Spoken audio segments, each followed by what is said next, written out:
So, Mr. Ghosh, from a long tenure at ISRO to now founding SatLeo Labs, what inspired you to step into entrepreneurship after decades in research and teaching? My entrepreneurship, I'm not by heart because I come from a research and academic background.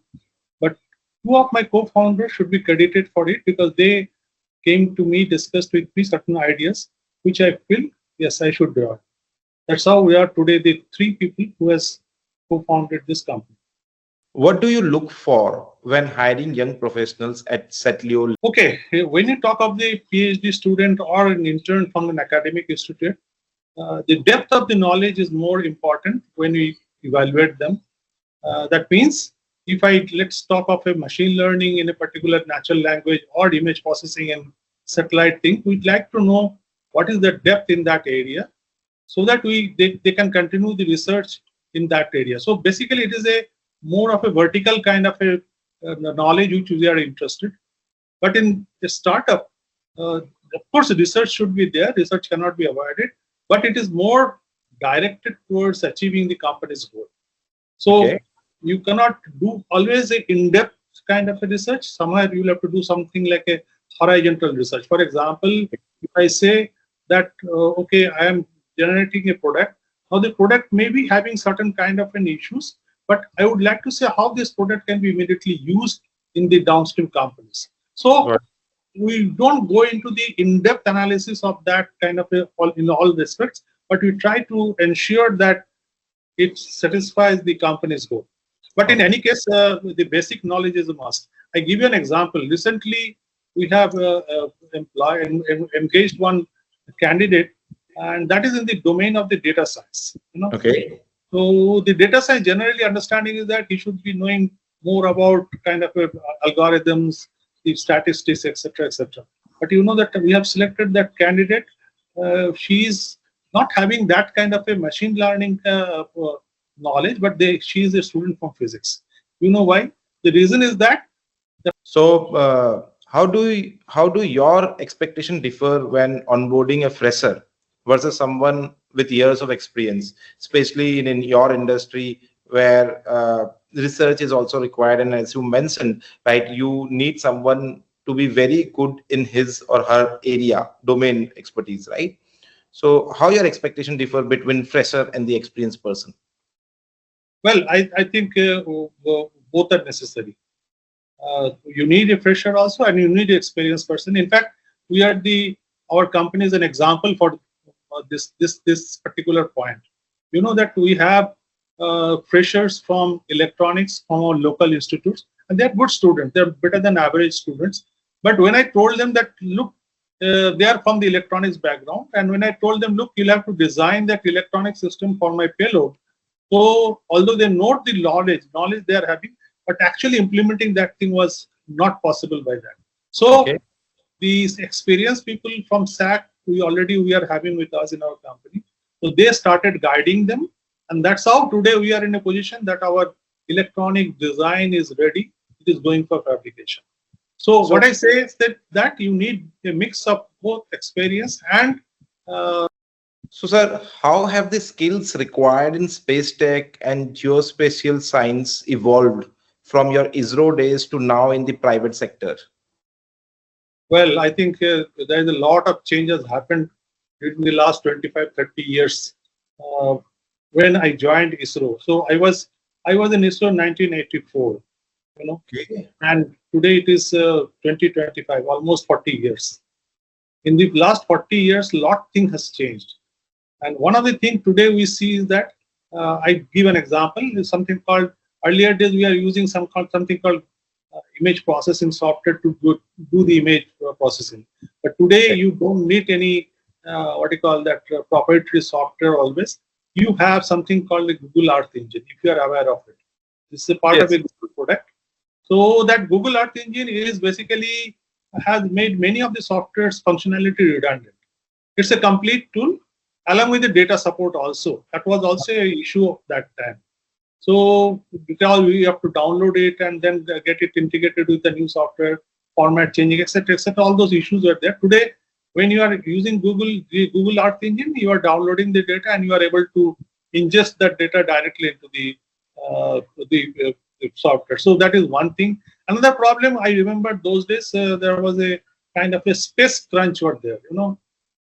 We are working in the PC system, and the PC system are having something around 100, 200 MB kind of a storage.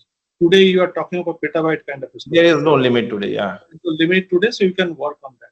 I remember when 84 I joined, and I suppose in March I joined, 15th March I joined, and April 4th, Rakesh Sharma went to space. Space. And he picked up a photograph from space of the Earth's sphere and sent those photographs to ISRO. And we are so excited to see those photographs, And actually, honestly, that time we are working with the photographs. There was no concept of image when I joined. Eventually, it came after 10, 15 years. But that time we are working with the image, which is a hard copy photographs with a pencil, actually. So we are preparing map from there, and then those maps were digitized, and we are getting the digital data. Today, those are all, those are all gone. Gone, Today, right. Completely different kind of a system. So you mean a lot of arms, ammunition, and resources today is easily available. You just need to understand how to use them, and you can get your work done. Exactly. At that point of time, the space was not so developed. Space technology was not so developed. So you are getting the data in the form of an image, which is photographs, multicolored photographs, and then you are using it. Today, it is everything available. In fact, you don't need to do many times an interpretation also. Many a time, this machine learning takes care of saying that, okay, so the time has changed, and so also the development has happened. So it's a good thing that we are able to do many things within moment, which were taking a couple of days those days. Right. There is a lot of changes happening. So, sir, how this changes, tools, technology, availability, resource availability has actually helped the new fresher generation to come up into the space segment and start working in it, compared to your old days when there was a lot of difficulties we discussed, right? So, how today's generation, new age, should take it? I would appreciate that today's generation, probably they are much more smarter and much more skillful than I was in their age. You were also, sir, that smart so that you were into ISRO, and even without those resources and arms and ammunition, you were able to make difference. Well, I mean, that is okay, fine. But I find that today's generation are much more skillful, much more energetic, and also equally inquisitive to learn many things. So they pick up the things much faster, and that's how this work is going on very fast. Today, if you get an image within half an hour, you see the results also. Those days it was not possible. Because the resources are available. Those kind of resources are today available that we can act fast. It is not only resources, it requires your knowledge and skill. Yes, obviously. That is how I was saying that today's generation is much, much skillful, knowledgeable than probably my generation was. So it is all given by, sir, from your generation, the skill has been passed on to us so that we can act fast today. Thank you. Such a good word for our generation, not only for me, but all those who has joined during those days. Right. So, sir, we often think of scientists as purely technical person. But what soft skills did you find critical in government, academia, and now startup life? Well, honestly speaking, soft skills are gifted. Okay. I remember something called Barack Obama. I don't know whether you have heard him while he was in Egypt and he was speaking in that session. I don't know whether you remember it.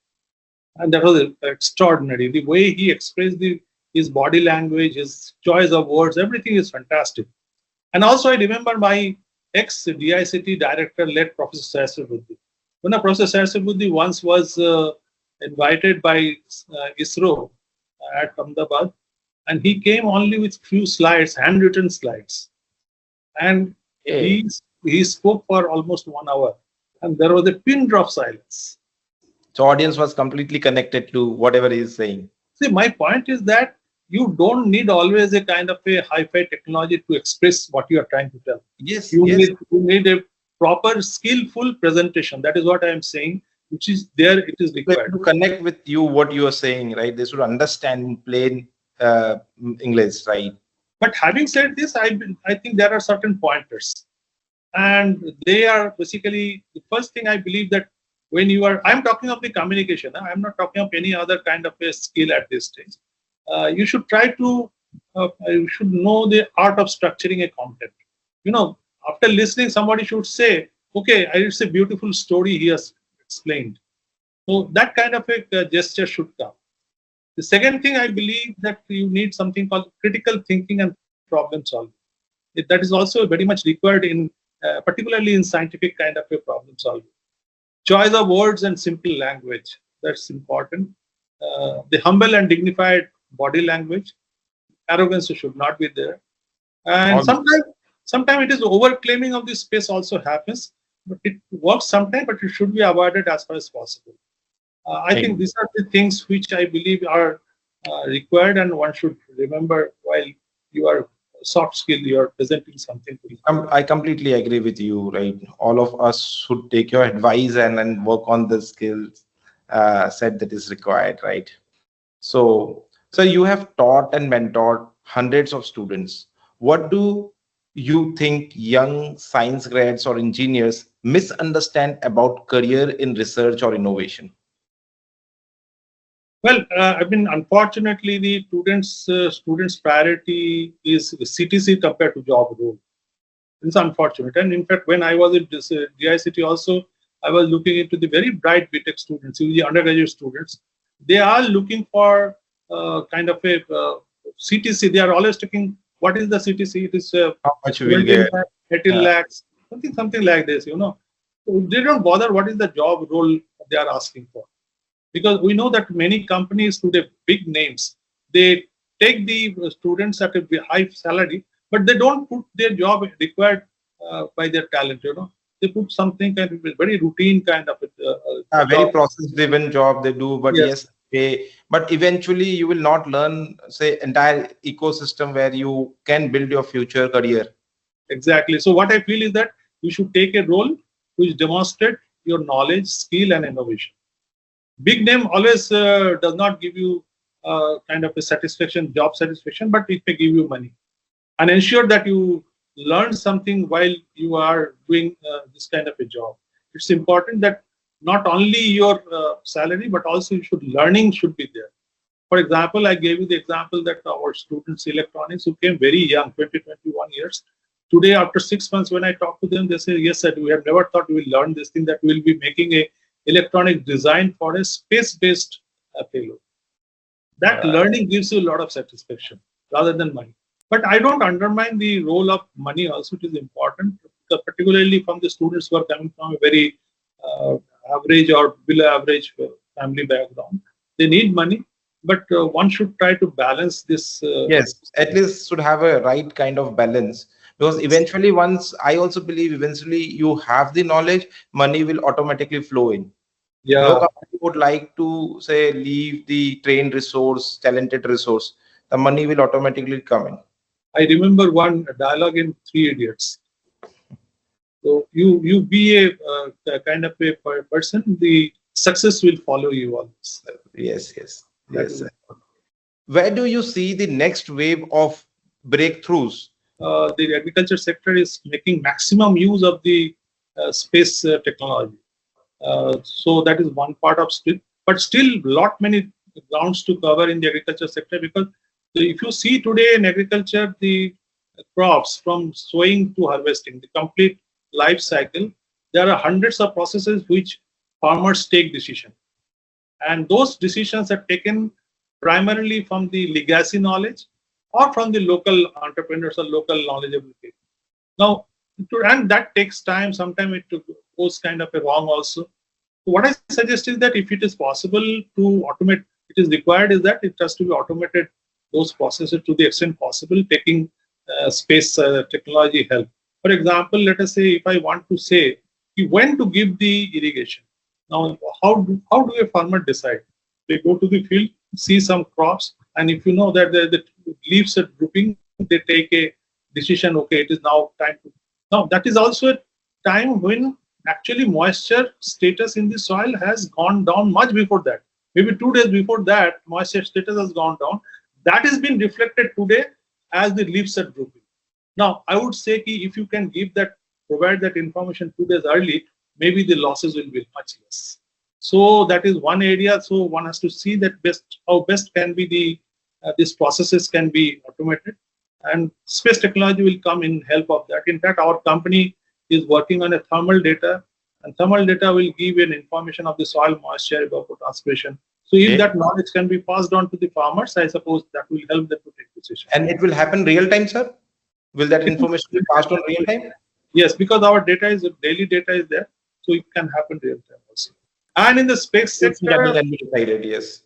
And in the space sector, if you recall, some time back, the chairman ISRO said that around 50 plus satellites has to be put into the orbit in order to have a kind of a surveillance system.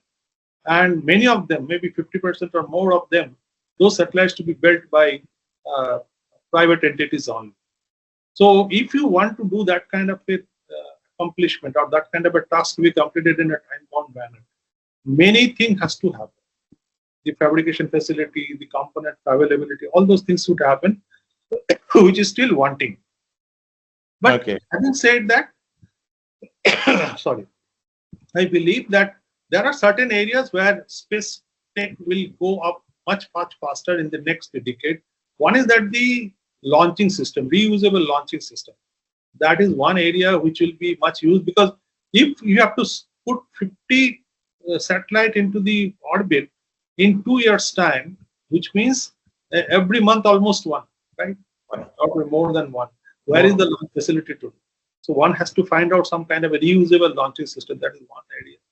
Another area there will be boom, because Elon Musk is already coming with the Starlink. So the communication area has to work very fast in order to ensure that we can have some kind of that faster communication system, undisturbed kind of system. That is the second area. And also the navigation. Today we are all using the GPS and kind of a thing, but ISRO has already having their own navigation system called NAVIC. I don't know whether you are aware of it.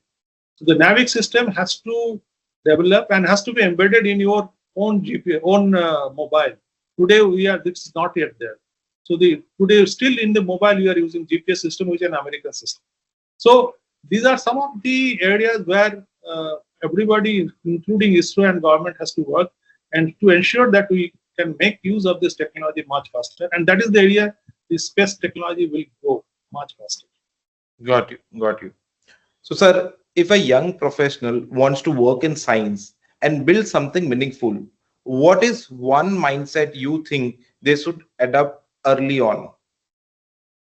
Well, I mean, there are many things, but I believe that one is most important is that he should be curious. One should be always curious, what is that happening, why it is happening, and it should be purpose driven. Number one. And if you find a problem, that problem definition must be very clear and exclusive. It cannot be repetitive. Then nobody will take those kind of a problem. So if you are building something, the solution for that problem must be exclusive in nature. Design and innovation solution so that it is either time or cost effective, or maybe both, because otherwise it will lose its importance. And the solution should be implementable and understandable. Right. And the most important is that nothing is possible alone in this world. You need a very strong team as a backup. So you need a team to back up your ideas. So that is very important one. If you have to build a company on his own, he has to think on all these things. Thank you, Mr. Ranendu Ghosh, for sharing your time and insight with us today. I am sure I have learned a lot from your journey and experience.